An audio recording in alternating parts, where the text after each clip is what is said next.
Though he would have preferred to return for the night, William stuck around for his official introduction and induction into the Assembly of Excellence.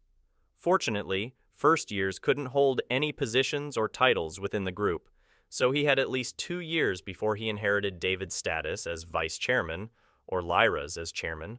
Unfortunately, as he was the future Lord of Eastwarden, William received many invitations to dinner or tea from other guests, including those from different cardinal houses. He was obligated to accept at least a few, so in the lead-up to his enrollment a month later, his schedule had him attending at least one social gathering or private meeting per day. Of course, as the senior-ranking noble, most of the people who wished to meet him had to travel to him. Most, but not all.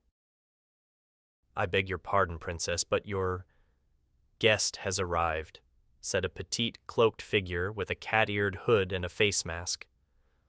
"Ah, Will, welcome. Punctual as always," hummed Lyra, seated around a large circular table with Delphina, Claire, Emily, and Theodore. "I don't think your attendants would appreciate it if I arrived late," replied William, making his way over and sitting in the only free chair, placing him between Delphina and Theodore. "So, what's on today's agenda?" asked William, grabbing a long and dry cookie before taking a bite and chewing loudly. "Well, since you're one of the only boys who doesn't try to cozy up to us or behave like a fool whenever we invite you over, we wanted your opinion on something," said Claire. "So long as you don't ask me to judge your outfits, evaluate your physical appearances, or go shopping with you, I'm down for just about anything," replied William, causing the smile on Claire's face to cramp. "Since you're still relatively new to the capital, we were hoping to show you around," supplanted Lyra. "Claire, Emily, and I have lived in Axial for much of our lives, so we're well acquainted with the Central District and a handful of places abreast." "That's right," appended Claire, seizing the opportunity Lyra had created to state, "My family is the #1 supplier of wine and other alcoholic beverages to businesses affiliated with the Warriors College, so there are a bunch of blacksmiths, armorers, and even curio shops I could introduce you to." "Maybe some other time," replied William, shrugging as he added, "I don't mind doing things spur of the moment, but I don't want to overburden the people whose jobs it would be to keep us safe during such an outing." "My, how considerate," hummed Lyra, narrowing her eyes in delight and beaming. "If you say so," responded William, making a show of rolling his eyes before meeting Delphina's gaze and asking, "Is there something on my face?" Without looking away or breaking eye contact, Delphina caused William's smile to broaden slightly as she responded with an impassive, "Your eyes, nose, and lips." Interceding before William could retort, Claire surprised nearly everyone present by asking, "Hey, Will, have you ever kissed anyone, like for real kissed?"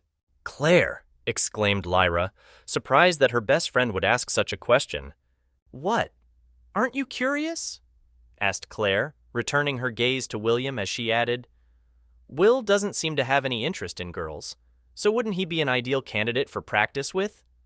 You know, kind of like sparring in preparation for an actual fight."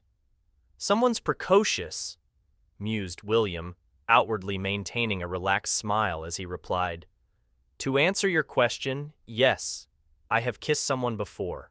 And before you ask, no, I won't tell you their name, nor do I have any interest in helping you practice." "Aw, come on, Will," groaned Claire. "We're friends, aren't we? Since you have experience, you can teach us." Exhaling a short, scoffing chuckle, William remarked, "You're bold, Claire. I'll give you that. But my answer remains the same. If you're that eager to learn how to kiss, I'm sure one of your servants would be willing to assist you." "But wouldn't that be kind of messed up?" asked Claire, tilting her head to the side. "It's nice to know you possess at least some common sense," responded William, prompting Claire to scrunch up her nose and stick her tongue out. "Anyways, wasn't this originally a study group?" asked William. "Does the Academy assign homework over the break?" "It does, but we completed it near the start of the break," replied Lyra, her face a faint but perceptible shade of red as she raised her teacup to her lips and took a prolonged sip of its contents. "Well, there are only a few days until the start of the new term. Try not to go stir crazy from boredom," teased William. Are you interested in studying ahead? Asked Lyra. Not really, replied William. I'm not the worst in terms of academics, but studying doesn't even enter my top 10 interests. And those are?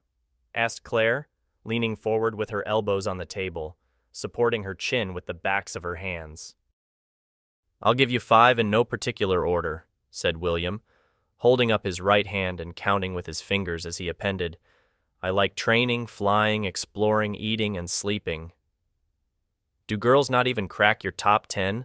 Asked Claire, evidently in a period of her life where she had a deep fascination with romance. It's complicated, replied William, the faces of various women entering his mind. It wasn't that he lacked an interest in the fairer sex, but because of his situation, he preferred to avoid romance. He had also died fairly young in his previous 5 incarnations, so he had been abstinent for 44, going on 45 years. After such a lengthy period, he had mostly lost interest in such things. Did something happen between you and a girl you liked? Asked Lyra, unable to restrain her curiosity. Drama, particularly involving romance, was like nectar to young girls, so she couldn't help being curious, given William's roundabout non-committal response. Was it the ebon sword? Asked Delphina, her expression fixed into a slight, ostensibly annoyed pout. Master Leshen? Asked William, his expression one of mild incredulity as he stated, You wouldn't think that if you actually met her. No, the reason it's complicated is because I'm selfish. I enjoy helping people, sure, but I do it for myself. I also tend to get into trouble, so having something like a girlfriend or a fiancé would leave me susceptible to those who would use them as leverage against me. In other words, it's not that you don't like girls, but that you're worried your actions and behavior might imperil their safety? How considerate, mused Lyra, narrowing her eyes and smiling as she traced the rim of her teacup with her finger. But isn't that kind of dumb? Asked Claire. I mean, it's not like you can handle everything yourself. Even braves, masters, and archmages need the support of others. And, isn't the whole point of you finding a wife to have someone to manage your estate while you handle politics? Trying to do everything yourself is impossible. You're right, conceded William. But I never mentioned I wouldn't find a girlfriend or fiancé.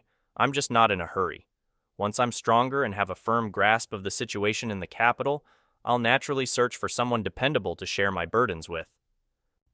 Dependability can't be the only thing you're looking for in a girlfriend or future spouse, stated Claire, her eyes and expression resembling a cat's as she asked, What kind of girls do you like, Will?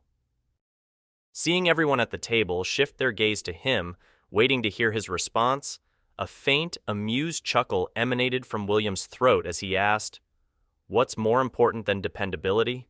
Physical flaws can be fixed with magic, but those who fixate on such things are usually closed-minded and obsessed with how others view them. That makes them easy to manipulate. So my ideal partner is someone who is capable, smart, and, most importantly, self-assured.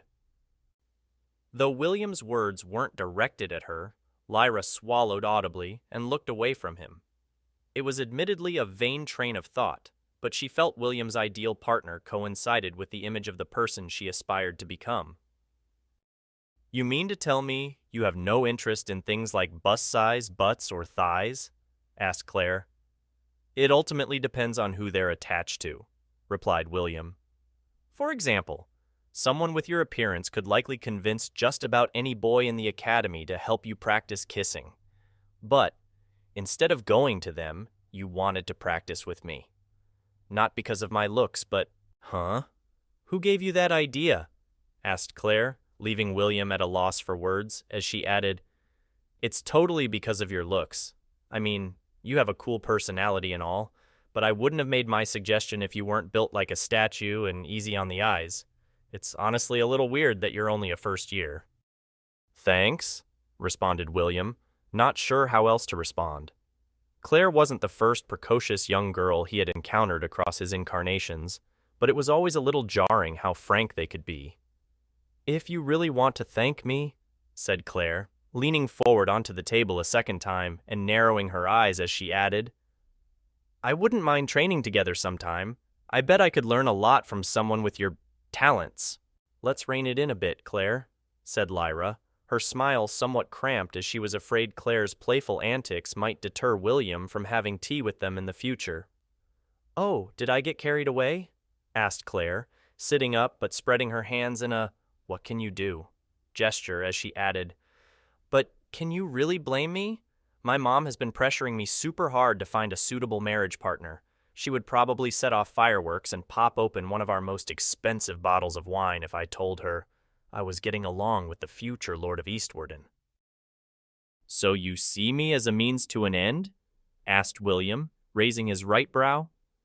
"Hey, better a hunk with means and integrity than some third-string noble who only views me as a means to get closer to my family and produce an heir," reasoned Claire.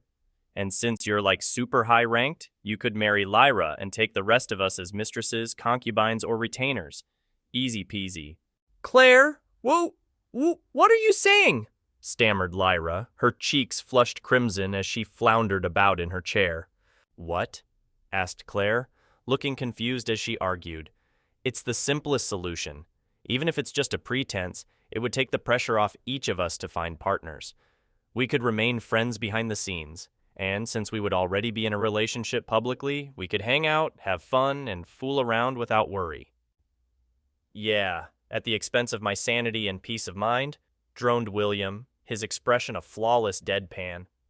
He found the notion of harems novel in his first incarnation, but after dealing with situations where he had two or more girls vying for his attention, culminating in several petty disputes, his prevailing stance was one or none. "What? You don't enjoy spending time with us?" asked Claire, looking slightly miffed. "That genuinely has nothing to do with it," contended William. "The issue is that the odds are already stacked against me. If I were to start dating several of the most eligible bachelorettes in the academy simultaneously, negative sentiments toward me would skyrocket." "Are you telling me the guy who waltzed into the star-gathering hall and insulted nearly every influential student in the academy is afraid of a little negative PR? And here I thought you were supposed to be some hardcore badass," teased Claire, ostensibly attempting to weaponize William's pride against him. Unfortunately for William, undoubtedly as a result of the fruit he had eaten, it was at least marginally effective.